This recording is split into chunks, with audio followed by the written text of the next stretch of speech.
उत्तर प्रदेश की राजनीति में बजट सिर्फ आर्थिक दस्तावेज नहीं होता, बल्कि ये सरकार की नीति और विपक्ष के सवालों का आईना भी बन जाता है। वित्त वर्ष 2026-27 के लिए योगी सरकार ने 9.13 लाख करोड़ रुपए का बजट पेश किया है, जिसे प्रदेश के इतिहास का सबसे बड़ा बजट बताया जा रहा है। ये बजट पिछले साल के तुलना में करीब 12.2% ज्यादा है, लेकिन इस बजट को लेकर सियासत भी तेज हो गई है।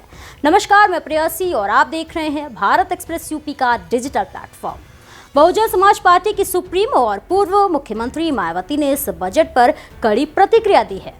उन्होंने सोशल मीडिया प्लेटफॉर्म एक्स पर पोस्ट कर कहा कि ये बजट लोक लुभावना ज्यादा और जनता के वास्तविक उत्थान का कम प्रतीत होता है। यानी उनके मुताबिक बजट में घोषणाएं तो बहुत है, लेकिन जमीनी असर को लेकर संदेह है। मायावती ने खास तौर पर इस बात पर जोर दिया कि अगर पिछले वर्ष के बजट के क्रियान्वयन का सही और पारदर्शी डेटा पेश किया जाता है तो बजट भाषण ज्यादा विश्वसनीय बनता। उनका कहना है कि केवल बड़ी घोषणाएं करना पर्याप्त नहीं है, बल्कि ये दिखाना भी जरूरी है कि पहले किए गए वादों का कितना और कैसे पालन हुआ। उनके अनुसार वर्तमान बजट भी अखबारों की सुर्खियां बटोरने वाला ज्यादा लगता है। सबसे तीखा बयान उन्होंने अच्छे दिन को लेकर दिया। मायावती ने कहा कि एक बार फिर लोगों की अच्छे दिन की उम्मीदों पर पानी फिरता नजर आ रहा है। ये टिप्पणी सीधे तौर पर बीजेपी के उस पुराने नारे की ओर इशारा करती है, जिसे लेकर विपक्ष समय समय पर सवाल उठाता रहा है। रोजगार का मुद्दा भी उनकी प्रतिक्रिया का बड़ा हिस्सा रहा।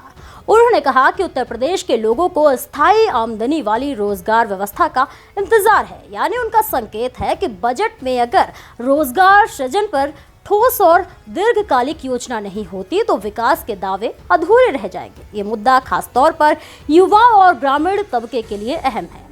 इसके साथ ही मायावती ने SC, ST और OBC आरक्षण का मुद्दा भी उठाया। उन्होंने कहा कि बैकलॉग भर्तियों को जल्द से जल्द पूरा किया जाना चाहिए। ये बयान सामाजिक न्याय की राजनीति को केंद्र में लाता है, जो BSP की विचारधारा का मूल आधार रहा है। मायावती ने यह भी कहा कि सरकार को सर्वजन हिताय सर्वजन सुखाय की संवैधानिक भावना के साथ काम करना चाहिए, जैसे कि उनकी सरकारों ने करने का प्रयास किया था। अब सवाल ये है कि क्या ये बजट वास्तव में लोक लुभावन है या विकास का रोड मैप।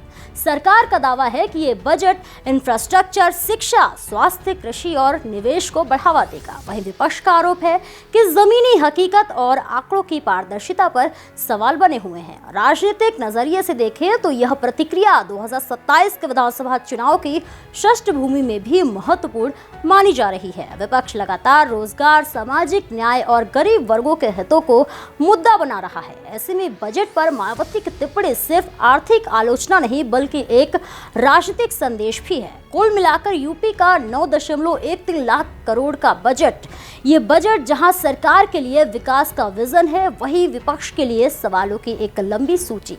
अब असली परीक्षा होगी इसके क्रियान्वयन की, क्योंकि बजट की सफलता आंकड़ों से नहीं बल्कि जनता के जीवन में दिखने वाले बदलाव से तय होगी। देखना दिलचस्प होगा कि आने वाले महीनों में ये बजट प्रदेश की अर्थव्यवस्था और जनता की उम्मीदों पर कितना खरा उतरता है।